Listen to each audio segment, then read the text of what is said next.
oração para o pastor, deixarei em Salmo 46, primeiro que diz: Deus é o nosso refúgio e fortaleza, socorro bem presente na angústia. E eu agradeço pela primeira parte, para a segunda parte para o pastor. Louvado seja Deus. Convido até aqui o nosso pastor.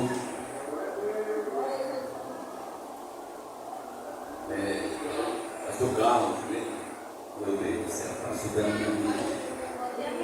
A gente tem acertado já um compromisso para trazer a palavra, né?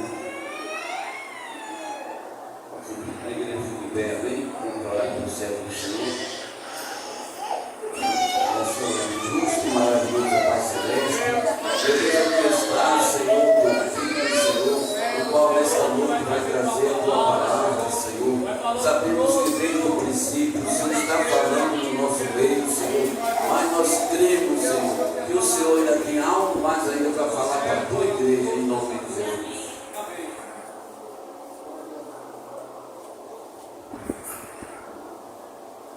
Bendito seja o Deus e Pai, nosso Senhor e Salvador Jesus Cristo.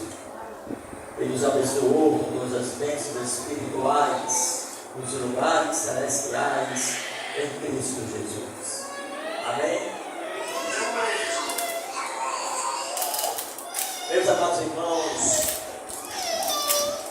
nesta noite gostaria de trazer a palavra de Deus aos nossos corações, porque está baseado no livro de 2 Crônicas, capítulo de número 7. 2 Crônicas 7.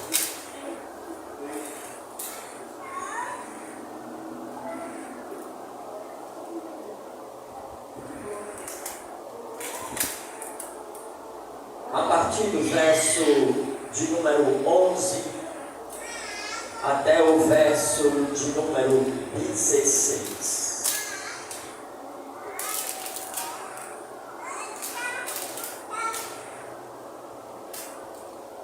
Segundo as Crônicas 7, de 11 a 16.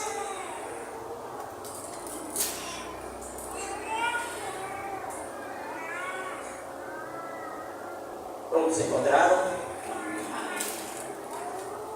Assim diz a palavra do Senhor. Assim Salomão acabou a casa do Senhor e a casa do rei.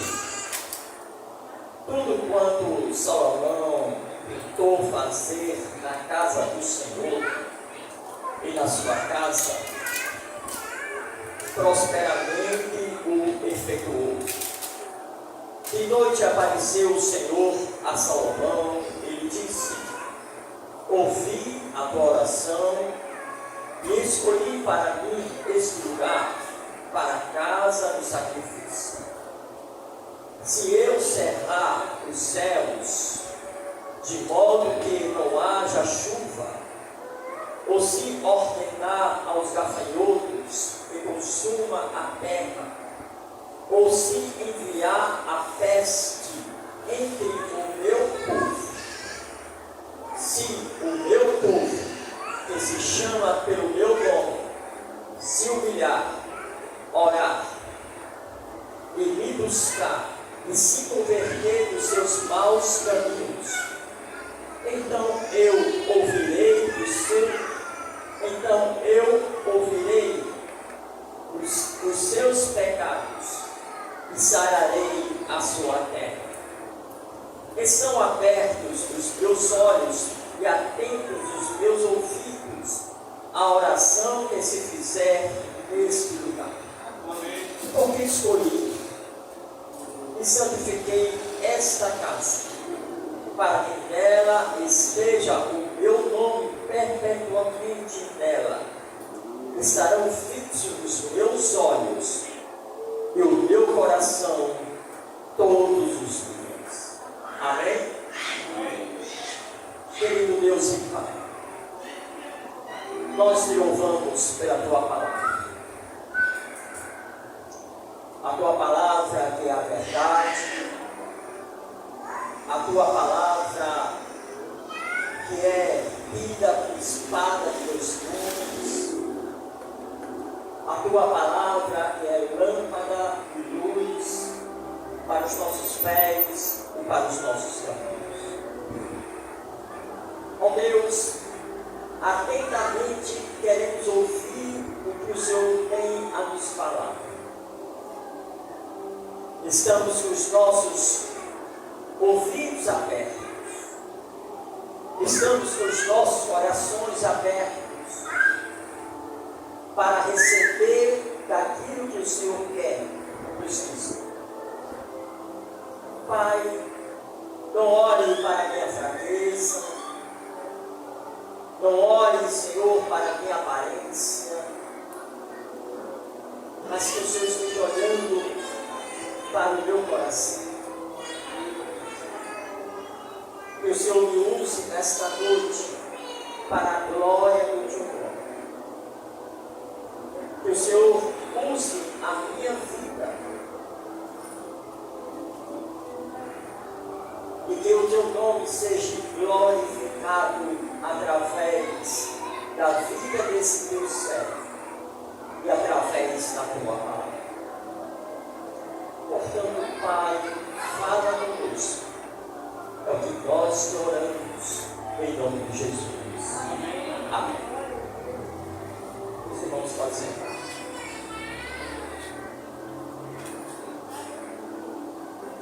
Meus amados,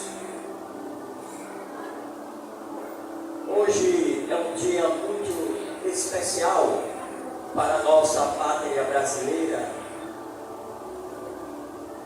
que nós estamos a comemorar mais uma passagem política dessa nação.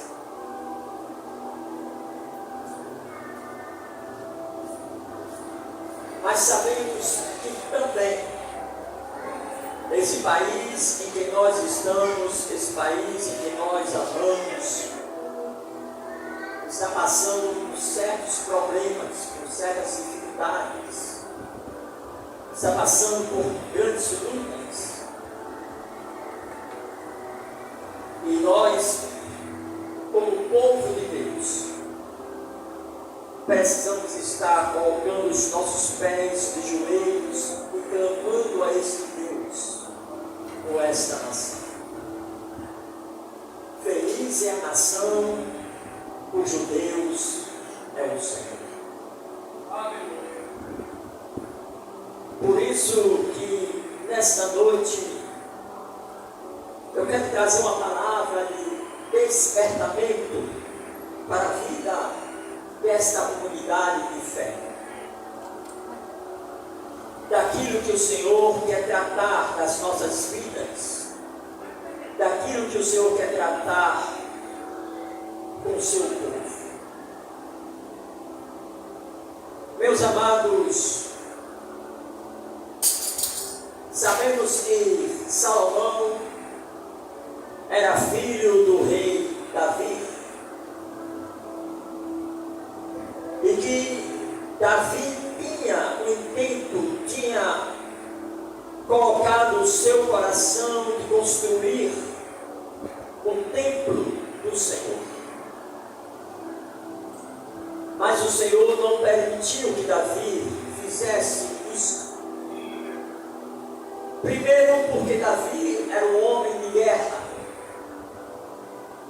As suas mãos eram movidas por sangue. Era um homem que,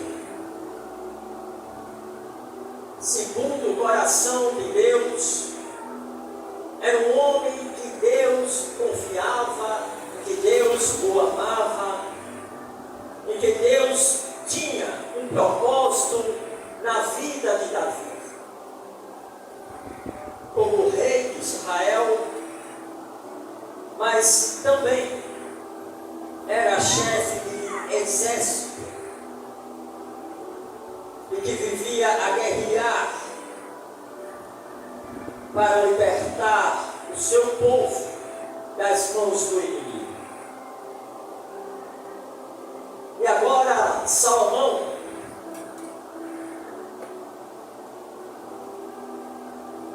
ele faz a casa do Senhor. Salomão agora começa a construir uma casa para Deus, para que o Senhor pudesse habitar, para que o seu povo pudesse o adorar, para que o seu povo pudesse servir, para que o seu povo pudesse estar diante da sua presença. Não quero dizer que o povo estava distante de Deus, e nem Deus estava distante do seu povo. Mas Deus precisava de estar numa habitação e que o povo pudesse estar presente a Ele. E aí, Salomão constrói um templo majestoso. Os irmãos devem se lembrar que ao construir um templo, muitas nações puderam ajudar na construção desse templo, com pedras preciosas, com madeiras de primeira categoria, e o templo foi formado. E quando o templo estava pronto, Salomão pôde se alegrar e ver a casa do Senhor construída para a adoração. Mas o Senhor pôde falar seriamente com Salomão e disse: Salomão, eu ouvi a tua oração. Aleluia, glória a Deus. O templo está ótimo, mas para que eu possa habitar nesta casa,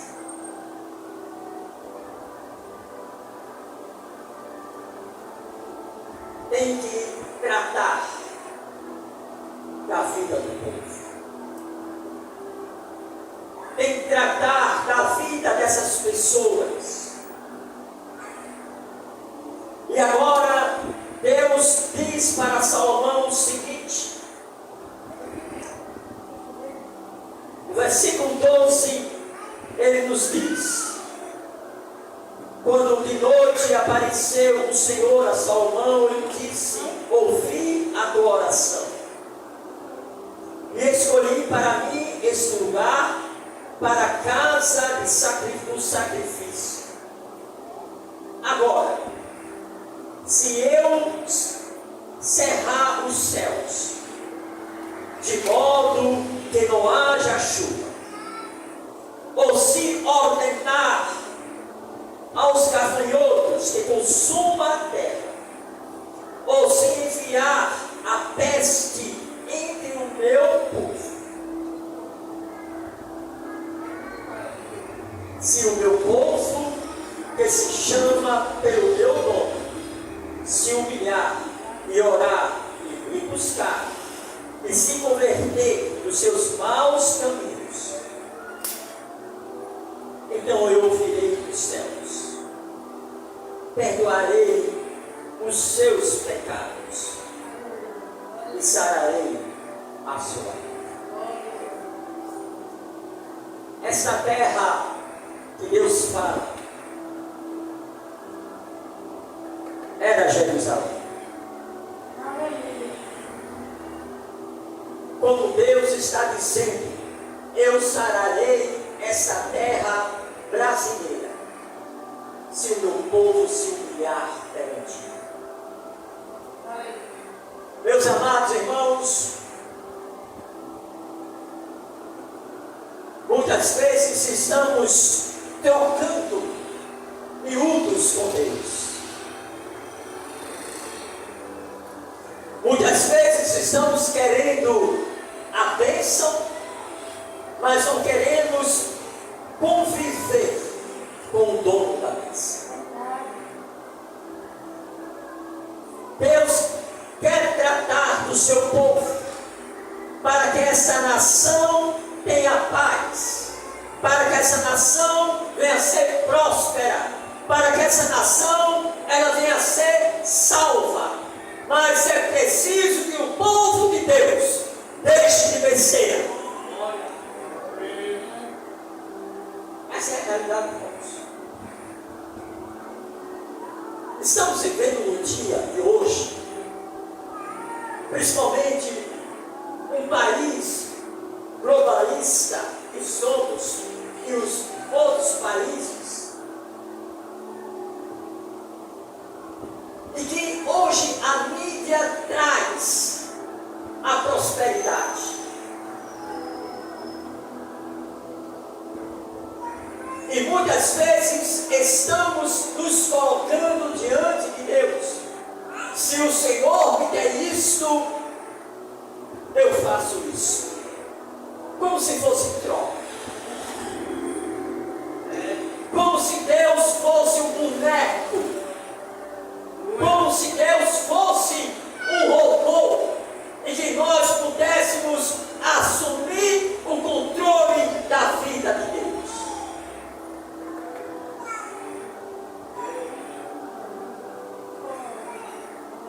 Quando nós lemos a história de Elias, o chamado de Elias, no capítulo 17 de 1 Reis, nós vamos encontrar Elias falando com um homem, um rei Acais. Quem era Acais? Acais era filho de um sacerdote da linhagem do povo de Deus, mas que, assim como seu pai, Omni, fez tudo errado, o filho também fez pior do que o seu pai. E se ajuntou e se casou com uma mulher terrível, chamada Jezabel. Uma mulher que perseguia o povo de Deus. Uma mulher que tinha sangue nos olhos para destruir o povo de Deus. E Deus fala para Elias e manda que Elias vá falar com Acais. E Elias disse a Acais: Acais, durante 3 anos não haverá chuva. O céu ficará totalmente claro. As lavouras vão secar. E isso perturbou muito a vida de Acais. E agora Deus manda que Elias vá para o deserto,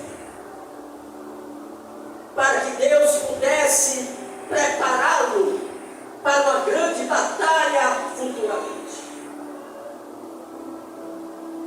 E ali Elias vai, fica diante daquele riacho.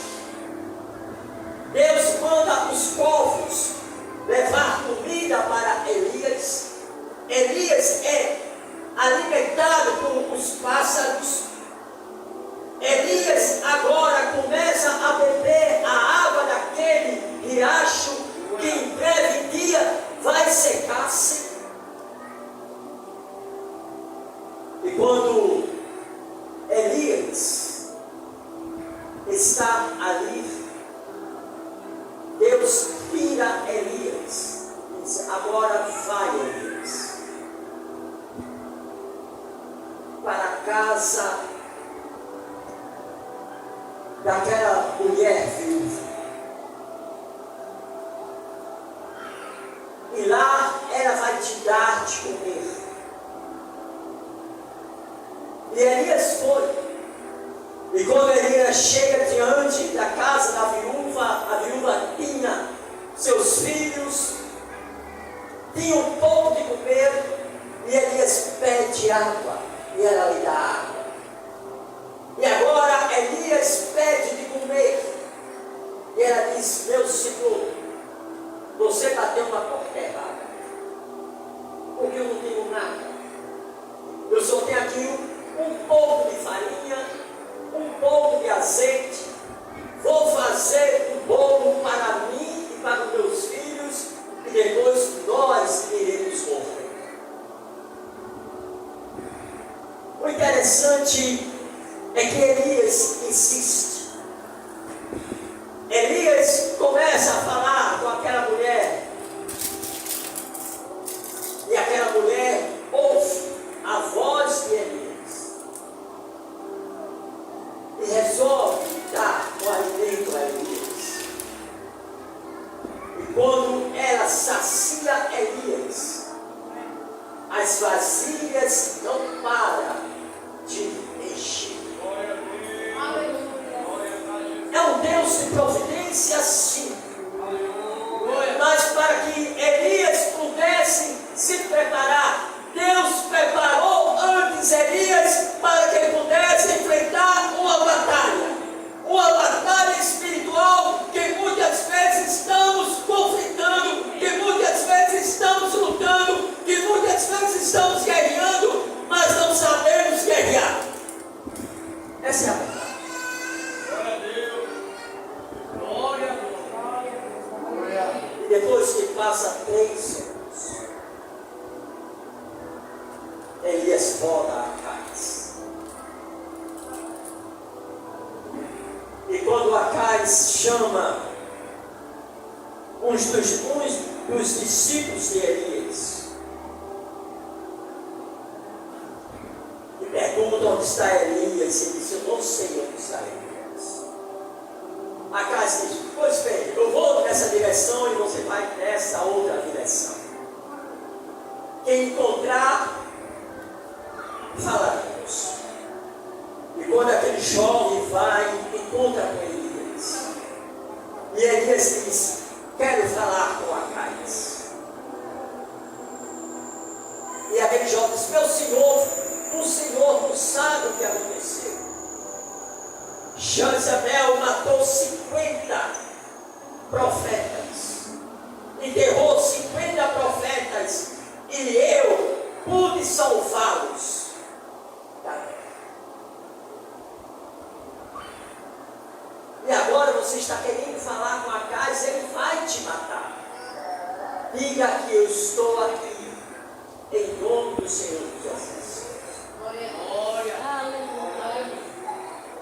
E Elias se encontrou com Acais. E aí nós sabemos da história em que Acais encontra com Elias, e Elias faz um desafio a Acais com os 470 profetas de Baal. Todos nós já conhecemos essa história. Mas, meus queridos, o que o texto quis dizer, o que o texto quer dizer, que Deus prepara homens para que esses homens estejam preparados para a batalha. E esses homens só podem estar preparados se tiver uma vida totalmente integrada com Deus. Uma vida totalmente com a comunhão com o Senhor. Não é uma vida totalmente desvaída de Deus, mas é uma vida totalmente trammelada com o Senhor. Porque Deus tem um propósito na vida do seu povo. Deus tem um propósito na vida da sua igreja. Deus tem um propósito na vida dessa nação. Se a igreja do Senhor começar a colocar os seus pés e descender por essa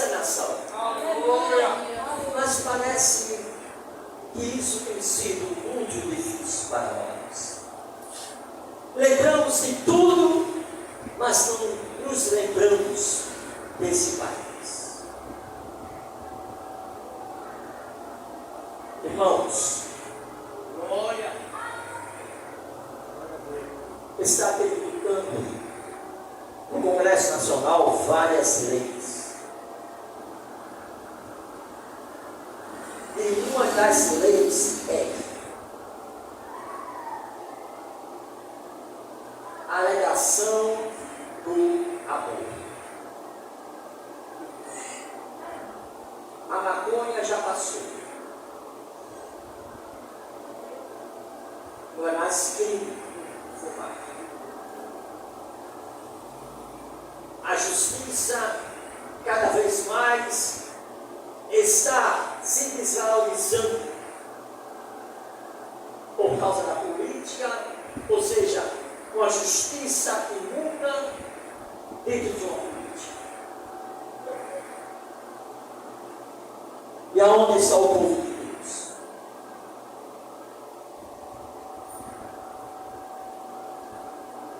O engraçado é que muitos políticos evangélicos, irmãos, volte em mim, porque eu vou defender. Tem uns que diz, lembra de José? José foi um político. É verdade. Mas está um plano de Deus na vida de José.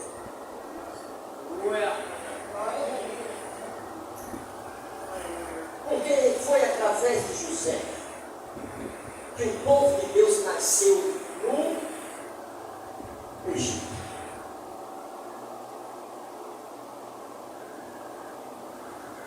E depois da morte de José, se levanta outro faraó que não tem conhecimento. Quem foi José? Um homem valorizado, um homem que fugiu da prostituição, um homem que fugiu da mulher de Potifar, porque ela queria coabitar com José, e José servia ao Deus dos exércitos. José olhava para o Senhor dos exércitos. José tinha uma promessa na sua vida.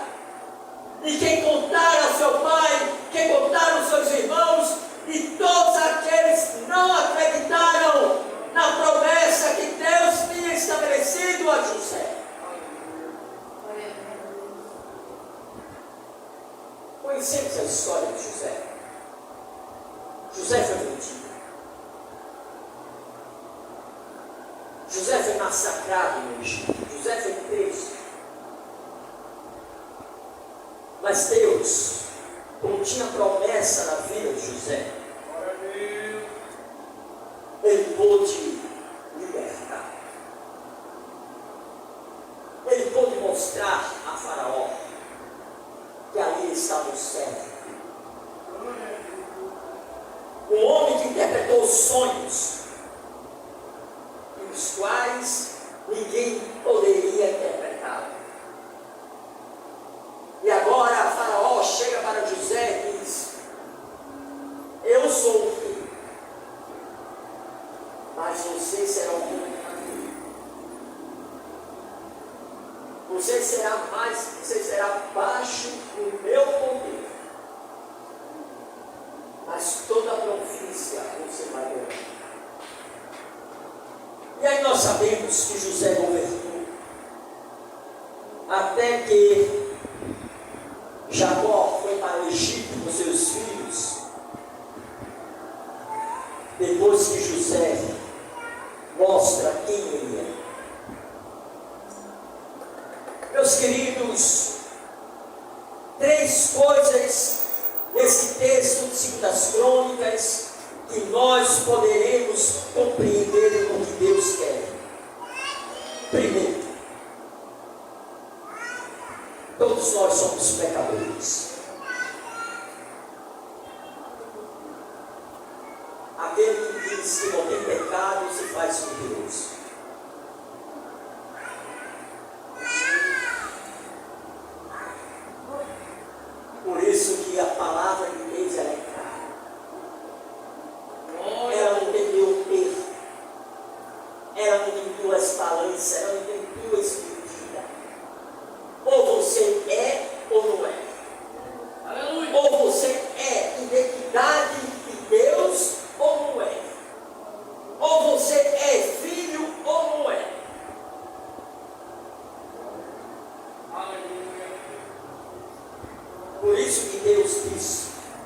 a Salomão. Primeiro, se o meu povo, que se chama pelo meu nome, se humilhar, precisamos nos humilharmos perante Deus. Primeiro vai dizer: humilhai-vos debaixo da onipotente mão do Senhor, porque ao seu tempo ele vos exaltará. Amados, precisamos viver nessa dependência de Deus. Precisamos nos humilharmos. Precisamos colocar os nossos rostos no pó e confessar os nossos pecados a Ele. Aleluia. Porque Ele tem cuidado de nós. 1 João diz: se nós não confessarmos se nós confessarmos os nossos pecados a Ele, Ele é fiel e justo para nos perdoar de todo pecado. E o sangue do seu Filho nos purifica.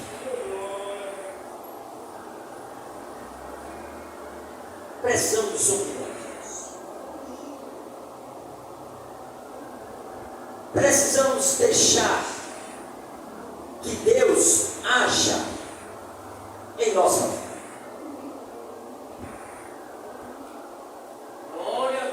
Precisamos viver uma vida de fidelidade ao Senhor. Todos nós sabemos, porque está na Bíblia, que Deus é fiel. Mas você tem sido fiel a Deus? Será que nós temos sido fiel a Ele? Embora que a sua palavra diz, se nós continuarmos sendo fiéis, Ele continua sendo fiel.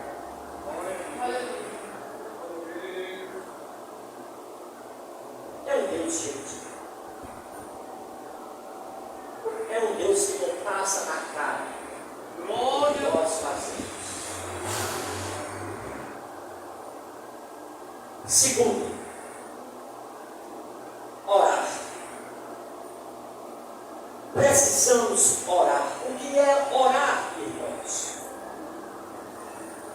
Se não for falar de Deus, se não for colocar tudo aquilo que nós estamos passando, todas as nossas dificuldades, todas as nossas imperfeições, todas as nossas tragédias, tudo que há, devemos colocar em Deus em oração, porque Ele nos ouve.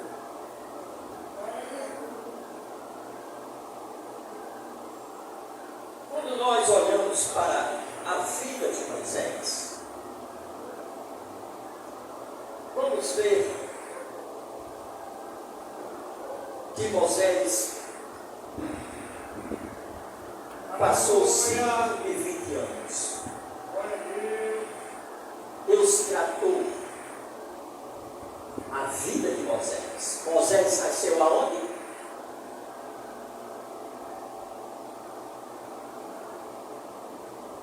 Aonde foi que Moisés nasceu? Aonde? Pode falar, irmãos. No Egito.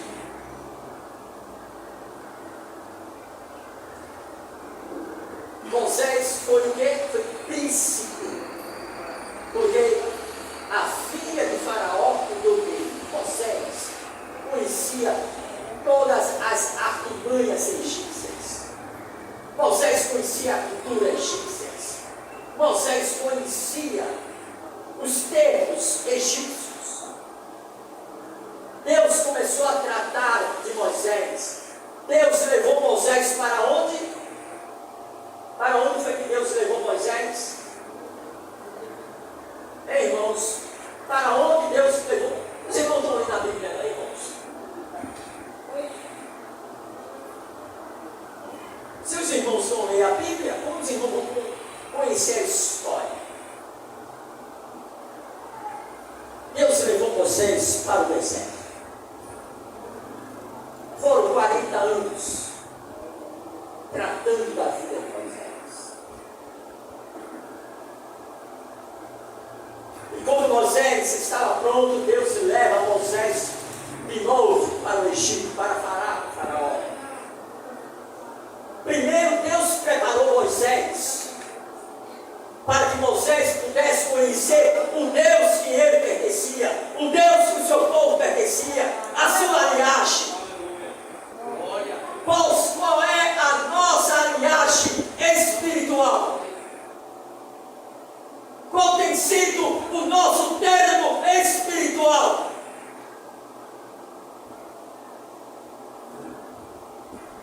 Porque Deus é bom, porque Deus é justo, porque Deus é bondoso. Todos nós conhecemos isso, todos nós sabemos isso.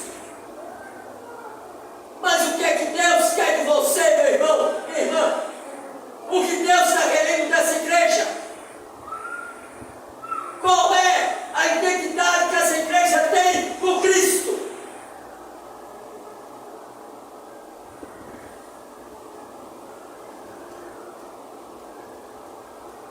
Uma igreja que não ora, ela não pode prevalecer.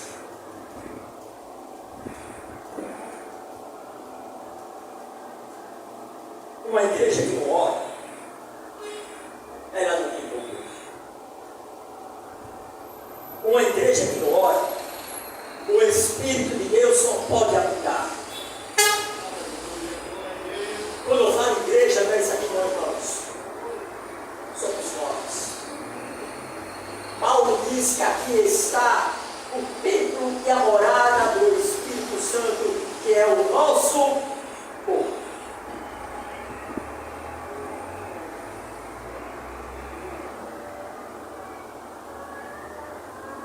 Em terceiro lugar,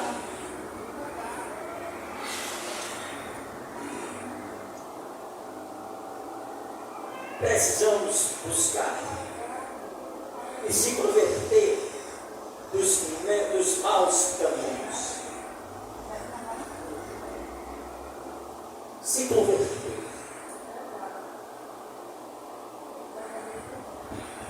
Paulo diz que nós devemos andar em unidade de vida. Paulo diz: aquele que está em Cristo, nova criatura é. As coisas velhas já se passaram. 2 Coríntios 5:17. Você tem andado em novidade de vida? Como é que as pessoas têm olhado para você? Como tem sido a sua intimidade com o seu vizinho? Qual tem sido a sua intimidade com o seu esposo ou com a sua esposa? Qual tem sido a sua intimidade no seu trabalho? Qual tem sido a sua intimidade no ministério?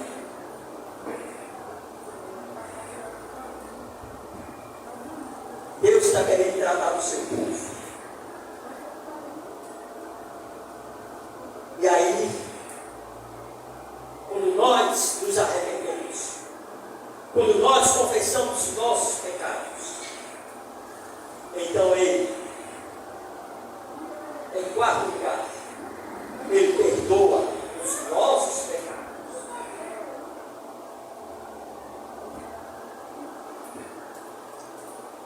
E Ele perdoando os nossos pecados, estamos aptos para viver para Ele. E aí Ele diz: e agora eu sararei essa terra. Mas há uma promessa de Deus.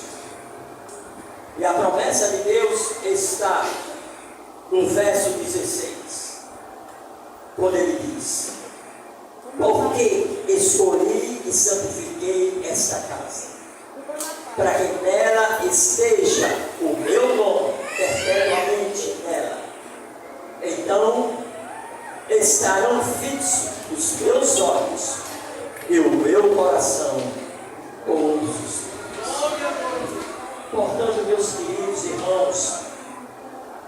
precisamos viver uma vida totalmente arraigada pelo Espírito Santo de Deus.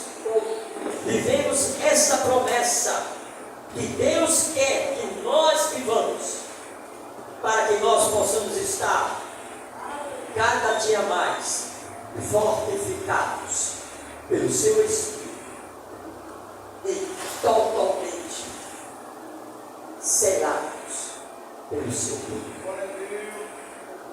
Se o povo me chama pelo meu nome, se orar, buscar minha face, se humilhar e se converter dos seus maus caminhos, então eu ouvirei dos céus e perdoarei os seus pecados.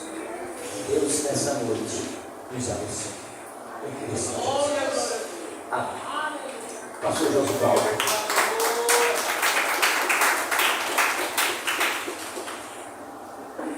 Louvado seja Deus, que o nosso Deus continue abençoando a vida do nosso pastor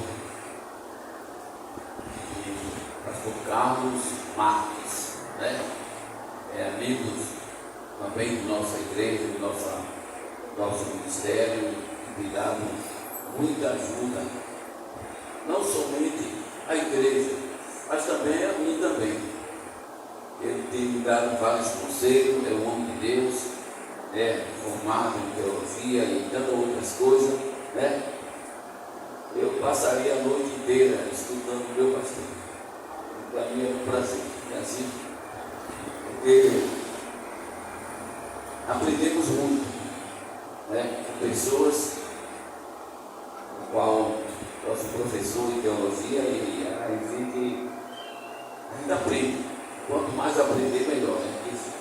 Porque muitas vezes nós vamos para a igreja, é bom, muitas vezes está na igreja, mas o melhor é quando a gente começa a ouvir atentamente a voz do Senhor através da palavra dele. Bem, vamos ficar em pé, vamos concluir o trabalho do Senhor, né? Queria comunicar a igreja que a idosa que veio falar comigo, porque ela mora um pouco distante, e hoje ela está sozinha, ela pediu autorização para ir embora, o vídeo que deu lá no ela. Eu só passar essa informação para a igreja. Bem, terça-feira nós temos culto de doutrina, vai ser muito bom também, viu? E domingo nós temos o culto da família, né? Vai ser bênção do céu, viu? Queria desde já agradecer a todos vocês que têm chegado até aqui, nosso pastor Raimundo, né? Homem de Deus, né? O senhor pode vir pregar domingo aqui?